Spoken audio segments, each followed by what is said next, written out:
Salah seorang di antara cucunya Rasulullah yang bernama Sayyiduna Al-Hasan pernah berjalan dengan putranya. Di beberapa tempat dia berjumpa dengan orang pedalaman yang benci kepada keturunan Rasulullah.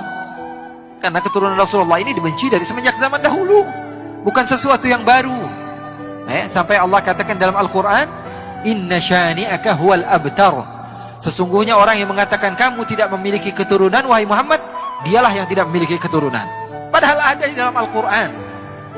Loh, memangnya keturunan Nabi masih ada? Ada saja yang bertanya seperti itu.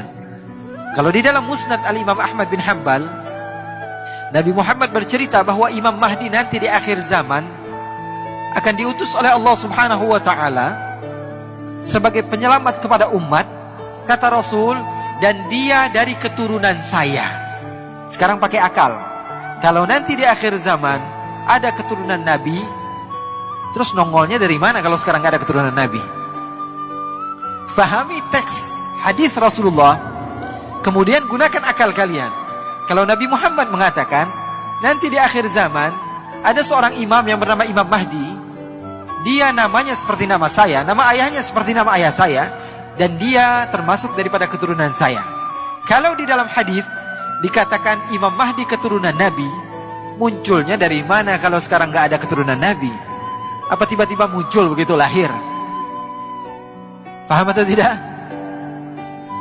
Oleh karena itu dakwah Ahlul Bait, keluarga Nabi Muhammad SAW, yaitu dakwah yang tidak mudah menyalahkan orang lain.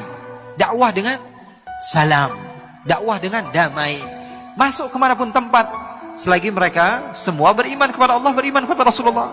Sekarang saya tanya, kalian beriman kepada Al-Quran atau tidak? Beriman kepada sunnah-sunnah Rasulullah atau tidak? Sama berarti, sama seperti yang lain-lainnya. Oleh karena itu sayang sekali kalau kita beriman kepada Al-Quran, beriman kepada sunnah Rasulullah SAW, kemudian kita jauhi sebagian ikhwan kita. Tidak. Kalau kamu mau mendakwah, dakwah itu bahasa Arab artinya da'a yad'u, artinya mengajak, bukan mengejek. Bukan. Dakwah itu mengajak, bukan mengejek. Pendakwah itu mengajak orang lain untuk menuju syurganya Allah Subhanahu wa ta'ala. Sayyidina Hasan suatu saat sedang berjalan-jalan, tiba-tiba ada beberapa orang yang datang dari luar kota Madinah mengejek Sayyidina Hasan. Dia bilang, "Hei, kamu ini orang zalim. Hei, kamu ini mengaku cucu Nabi tapi kamu tidak berakhlak. Kamu ini adalah orang yang fahish. Kamu ini adalah orang yang begini dan begitu." Diejek. Anaknya udah marah nih. Anaknya sudah kesel. Dia bilang, "Ayah kok diejek gak marah-marah? Bapak kok dibilang begini, dibilang begitu, kok kamu tidak marah, biasa saja? Bahkan wajah kamu tidak berubah sedikit pun." Apa kata Sayyidina Hasan? Beliau mengatakan, "Saya pengen jawab, tapi kakek moyang saya dari semenjak dahulu tidak mengajarkan saya cara untuk berkata-kata kotor, sehingga saya tidak tahu kata-kata kotor. Untuk mengatakan sesuatu yang kotor saya tidak tahu, karena saya tidak diajarkan oleh orang tua saya." Subhanallah. Apakah sudah tidak ada orang yang seperti itu? Ada, cuma mata kita saja dipenuhi dengan suudzon. Banyak. Orang yang dekat dengan Allah itu masih banyak.